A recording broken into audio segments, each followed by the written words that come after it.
इन काली सदियों के सर से जब रात का आंचल ढलकेगा, जब दुख के बादल पिघलेंगे, जब सुख का सागर छलकेगा, जब अंबर झूम के नाचेगा, जब धरती नगमे गाएगी, वो सुबह कभी तो आएगी, वो सुबह कभी तो आएगी।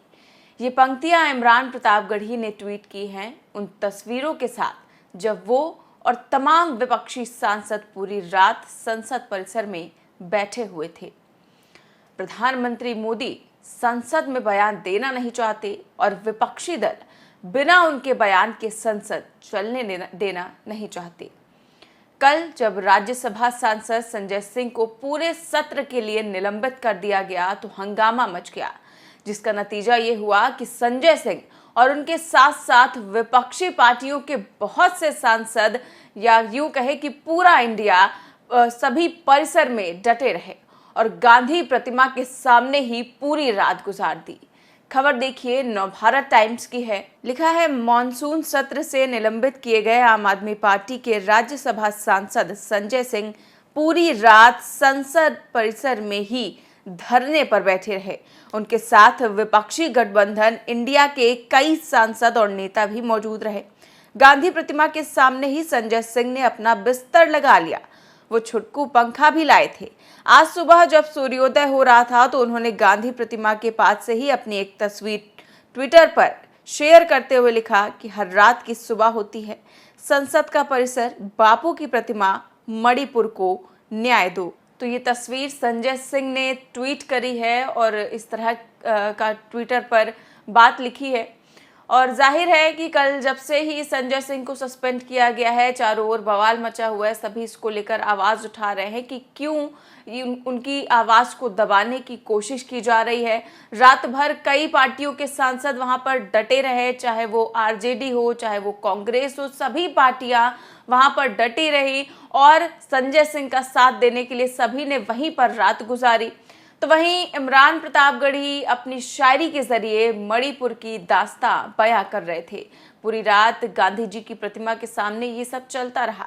देखिए कैसे इमरान प्रतापगढ़ी ने मणिपुर पर शायरी सुनाई और सबकी महफिल लूट ली। सब्ज़वादी मेरी इन दिनों जर्द है, सब्ज मतलब हरी वादी। सब्ज़वादी मेरी इन दिनों जर्द है, क्या बताऊं मेरा कौन हमदर्द है। जिन पहाड़ों पे था नाज़ मुझको कभी, उन पहाड़ों से ऊंचा मेरा दर्द है।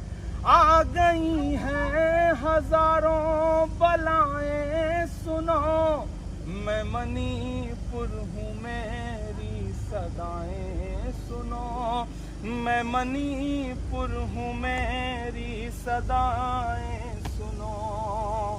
कि मेरी सांसों पे पहरा भला किस लिए, रूह पर जख्म गहरा भला किस लिए। मेरे लोगों की जान और माल का सुनो, मोल कुछ भी न ठहरा भला किस लिए। सर पटकने गली किसकी जाएं सुनो, मैं मणिपुर हूँ मेरी सदाएं सुनो, मैं मणिपुर हूँ मेरी। तो इमरान प्रतापगढ़ी अपनी शायरी के जरिए कह रहे हैं कि मैं मणिपुर हूँ मेरी सदाएं सुनो, और यही कहने की कोशिश कर रहे हैं कि प्रधानमंत्री जी अब तो सुन लीजिए।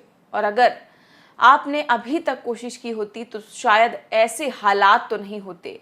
इसी को लेकर सभी विपक्षी सांसद, सभी विपक्षी नेता, सभी डटे हुए हैं कि प्रधानमंत्री इस पर अपना बयान दे और इस पर अपना वक्तव्य रखे। वो चर्चा चाहते हैं प्रधानमंत्री से, ना कि किसी और नेता से। वो चाहते हैं कि प्रधानमंत्री सदन में जवाब दे और इसी को लेकर लगातार वो कोशिश कर रहे हैं। लगातार हंगामा भी हो रहा है सदन में और संसद बार बार ठप भी हो जा रही है। लेकिन कल जब से संजय सिंह को सस्पेंड किया गया है उसके बाद से तो और भी ज्यादा हंगामा देखने को मिल रहा है। लेकिन उन्हें सस्पेंड क्यों किया गया ये तो सभी जानते ही हैं। आपको याद होगा पिछले सत्र में जब प्रधानमंत्री मोदी भाषण दे रहे थे तो वो संजय सिंह ही थे जिन्होंने भाषण के बीच नारे लगाए थे, मोदी अडानी भाई भाई के इस तरह की कई सारी नारेबाजी की थी, जिससे मोदी जी इतना गुस्से में आ गए थे कि बोल गए थे कि एक अकेला सब पर भारी। वो बयान भी उनका उन्हीं के बाद आया था और इसीलिए अब जो है बीजेपी ये नहीं चाहती कि संजय सिंह उसका हिस्सा बने रहें और ताकि फिर से वो इस तरह का गतिरोध बीच में डाले, इस तरह की जो बयानबाजी है वो बीच में करे, नारेबाजी करे।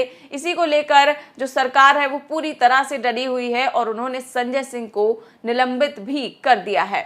आपको वो बयान भी सुनवा देते हैं जो संजय सिंह ने रात में ट्वीट किया था जब वहां पर गांधी प्रतिमा के सामने सभी डटे हुए थे, सभी सांसद। तो वो बयान सुनिए। मुझे पार्लियामेंट से सस्पेंड कर दिया गया और सस्पेंड करने की वजह सिर्फ इतनी थी कि मैंने प्रधानमंत्री जी से कहा कि आप मणिपुर की हिंसा पर आकर जवाब दीजिए और इस मांग को लेकर 3 दिनों से हम लोग 267 का नोटिस दे रहे थे। आज 27 लोगों ने 267 का नोटिस दिया था। सरकार से हमारी मांग थी कि प्रधानमंत्री जी मणिपुर की हिंसा पर जवाब दें। मणिपुर की जो तस्वीरें आई, जो वीडियो आए पिछले दिनों, वो हृदय विदारक, मन को विचलित करने वाले। अगर कोई भी संवेदनशील व्यक्ति होगा तो उसको रात में नींद नहीं आएगी। और जब ये बयान मैंने सुना एक रिटायर्ड सूबेदार का कि मैंने भारत माता की तो रक्षा की, मैंने देश की तो रक्षा की, मैंने कारगिल का तो युद्ध लड़ा, लेकिन अपनी पत्नी की रक्षा नहीं कर पाया। यानी ये जब पता चला कि उसमें से जो 2 महिलाएं थीं, उनमें से एक महिला जिनको 2 महिलाओं को नंगा करके परेड कराया गया, उनमें से एक महिला का पति वो कारगिल युद्ध में हिस्सा ले चुका है और आर्मी का रिटायर्ड सूबेदार है। भारत माता इस घटना से शर्मिंदा है। 140 करोड़ लोग इस घटना से शर्मिंदा हैं, लेकिन हमारे प्रधानमंत्री को शर्म नहीं आती। वो नारा देते हैं बेटी बचाओ का, बेटी पढ़ाओ का, बड़ी बड़ी बातें करते हैं। प्रधानमंत्री जी, कैसे आप खामोश रह सकते हैं? देश के एक हिस्से में बेटियों का बलात्कार हो रहा है, महिलाओं को नंगा करके घुमाया जा रहा है, उनके साथ अश्लीलता की जा रही है, दरिंदगी और हैवानियत की जा रही है, छोटे छोटे बच्चों का कत्ल हो रहा है, लोगों के घर जलाए जा रहे हैं, बुजुर्गों की, माताओं बहनों की हत्याएं हो रही हैं, और आप चुप हैं, आप खामोश हैं, आपको शर्म नहीं आती?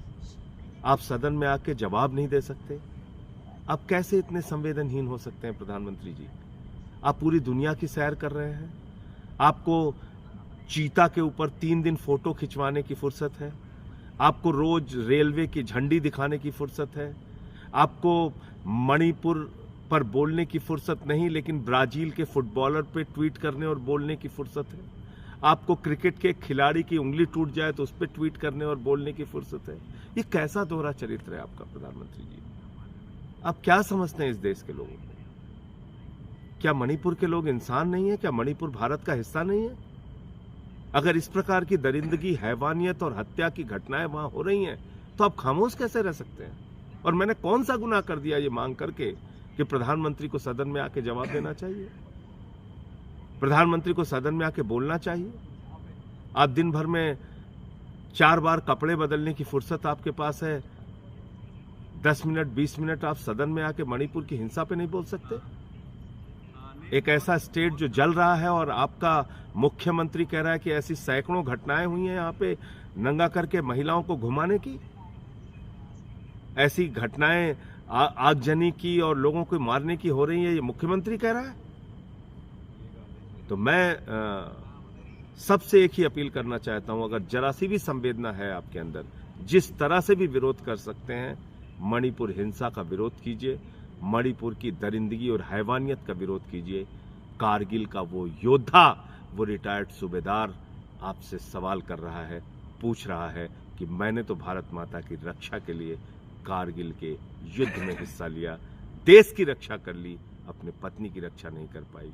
आज आप सबकी जिम्मेदारी है उस कारगिल के योद्धा की पत्नी की आवाज उठाने। तो संजय सिंह भी कह रहे हैं कि मेरी आवाज को दबाने की कोशिश इसीलिए की जा रही है क्योंकि मैं चाहता हूं, मैं बोल रहा हूं कि मणिपुर पर प्रधानमंत्री सदन में बयान दें और लगातार सभी विपक्षी सांसद भी यही मांग कर रहे हैं और जाहिर है कि आज भी सदन में विपक्षी दलों का यही तेवर रहेगा। लेकिन सवाल ये है कि क्या पीएम मोदी बयान देंगे या फिर क्या ये विपक्षी सांसद अमित शाह के उस प्रस्ताव को मानेंगे जिसमें वो कह रहे हैं कि मैं चर्चा के लिए तैयार हूं।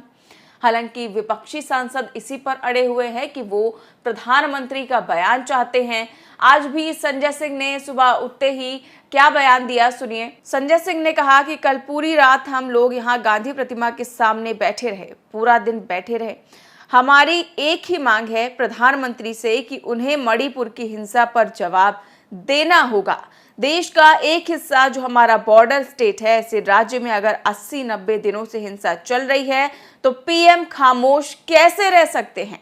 केंद्रीय मंत्री, राज्य की मंत्री का घर जला दिया गया, बच्चों का कत्ल हो रहा है, महिलाओं के साथ गैंगरेप हो रहा है। सबसे ज्यादा शर्मसार करने वाली तस्वीर आई, महिलाओं को निर्वस्त्र कर परेड कराया जा रहा है। उसमें एक महिला का पति कारगिल युद्ध में हिस्सा ले चुका है। आप कल्पना कीजिए कि सेना का रिटायर्ड सूबेदार कहता है कि मैंने कारगिल युद्ध में हिस्सा लेकर देश की रक्षा कर ली, लेकिन अपनी पत्नी की रक्षा नहीं कर पाया। तो संजय सिंह इस चीज को लेकर भी पूरा जोर दे रहे हैं कि किस तरह की वहां पर स्थिति है मणिपुर को लेकर, और इसको लेकर प्रधानमंत्री को बयान देना होगा। अब आज देखना ये होगा कि क्या प्रधानमंत्री बयान देते हैं या फिर जो विपक्षी सांसद है वो इस बात पर राजी होते हैं कि अमित शाह इस पर बयान दे। क्या होगा ये तो वक्त ही बताएगा। फिलहाल इस खबर में बस इतना ही। देश और दुनिया की तमाम बड़ी खबरें जानने के लिए देखते रहिए 4 PM न्यूज नेटवर्क। नमस्कार।